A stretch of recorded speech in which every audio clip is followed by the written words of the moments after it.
more important than any title. I draw strength and I find joy in working for the American people.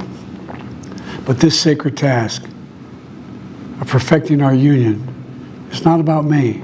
It's about you, your families, your futures. It's about we the people. And we can never forget that. And I never have. I've made it clear that I believe America is at an inflection point. One of those rare moments in history when the decisions we make now will determine our fate of our nation and the world for decades to come. America's going to have to choose between moving forward or backward, between hope and hate, between unity and division. We have to decide, do we still believe in honesty, decency, respect, freedom, justice, and democracy? In this moment, we can see those we disagree with not as enemies, but as fellow Americans. Can we do that? Does character in public life still matter? I believe I know the answer to these questions because I know you, the American people. And I know this: we are a great nation because we are good people. When you elected me to this office, I promised to always level with you, to tell you the truth.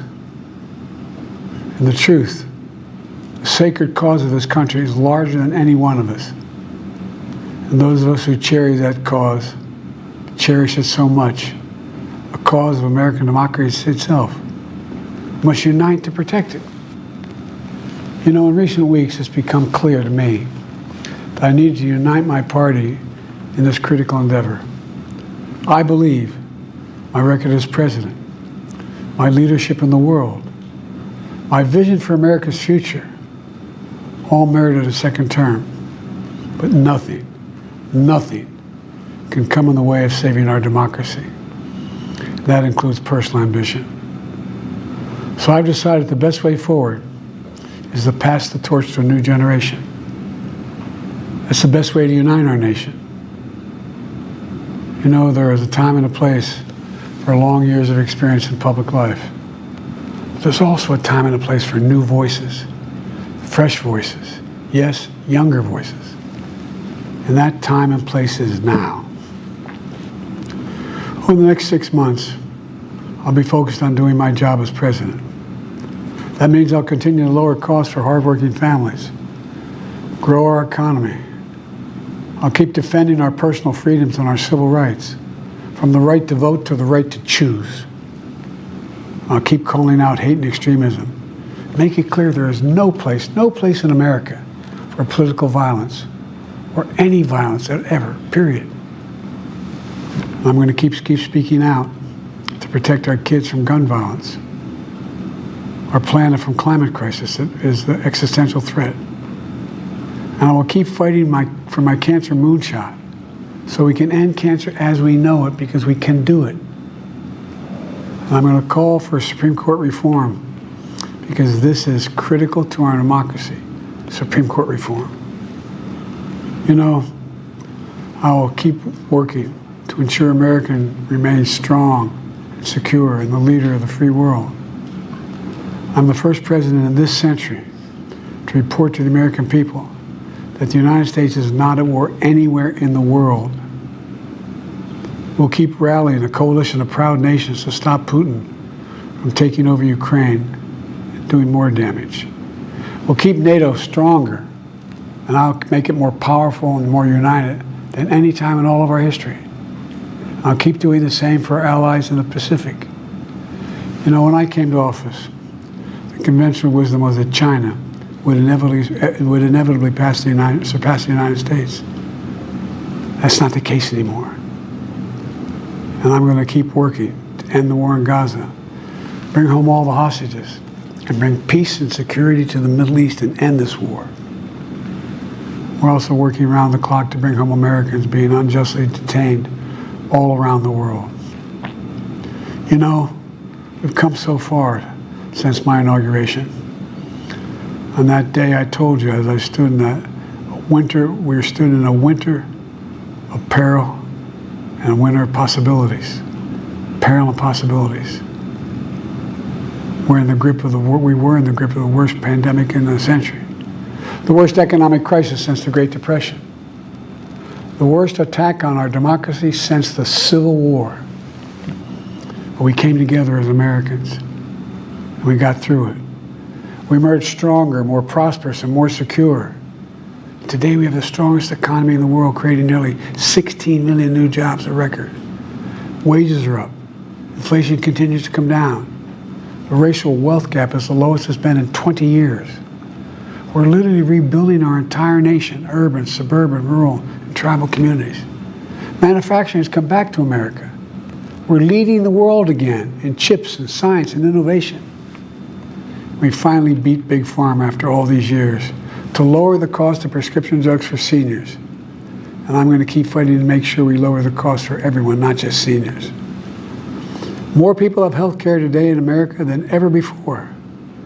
And I signed one of the most significant laws helping millions of veterans and their families who were exposed to toxic materials. You know, most significant climate law ever in the history of the world. The first major gun safety law in 30 years. And today, the violent crime rate is at a 50-year low. We're also securing our border. Border crossings are lower today than when the previous administration left office. I've kept my commitment to appoint the first black woman to the Supreme Court of the United States of America. I also kept my commitment to have an administration that looks like America and be a president for all Americans. That's what I've done. I ran for president 4 years ago because I believed and still do that the soul of America was at stake. The very nature of who we are was at stake. And that's still the case. America's an idea. An idea stronger than any army, bigger than any ocean, more powerful than any dictator or tyrant. It's the most powerful idea in the history of the world. That idea is that we hold these truths to be self-evident. We're all created equal, endowed by our Creator with certain inalienable rights: life, liberty, pursuit of happiness. We've never fully lived up to it, to this sacred idea, but we've never walked away from it either. And I do not believe the American people will walk away from it now. In just a few months, the American people will choose the course of America's future. I made my choice. I've made my views known. I would like to thank our great Vice President Kamala Harris. She's experienced, she's tough, she's capable. She's been an incredible partner to me and a leader for our country. Now the choice is up to you, the American people. When you make that choice, remember the words of Benjamin Franklin hanging on my wall here in the Oval Office, alongside the busts of Dr. King and Rosa Parks and Cesar Chavez. When Ben Franklin was asked, as he emerged from the convention going on, whether the founders have given America a monarchy or republic, Franklin's response was, a republic, if you can keep it. A republic, if you can keep it. Whether we keep our republic is now in your hands. My fellow Americans, it's been the privilege of my life to serve this nation for over 50 years. Nowhere else on earth could a kid with a stutter, from modest beginnings in Scranton, Pennsylvania, and Claymont, Delaware, one day sit behind the resolute desk in the Oval Office as President of the United States. But here I am. That's what's so special about America. We're a nation of promise and possibilities, of dreamers and doers, of ordinary Americans doing extraordinary things. I've given my heart and my soul to our nation, like so many others. I've been blessed a million times in return with the love and support of the American people. I hope you have some idea how grateful I am to all of you. The great thing about America is here, kings and dictators do not rule, the people do. History is in your hands. The power is in your hands. The idea of America lies in your hands. We just have to keep faith, keep the faith. And remember who we are. We're the United States of America. And there's simply nothing beyond our capacity when we do it together. So let's act together. Preserve our democracy. God bless you all. And may God protect our troops. Thank you.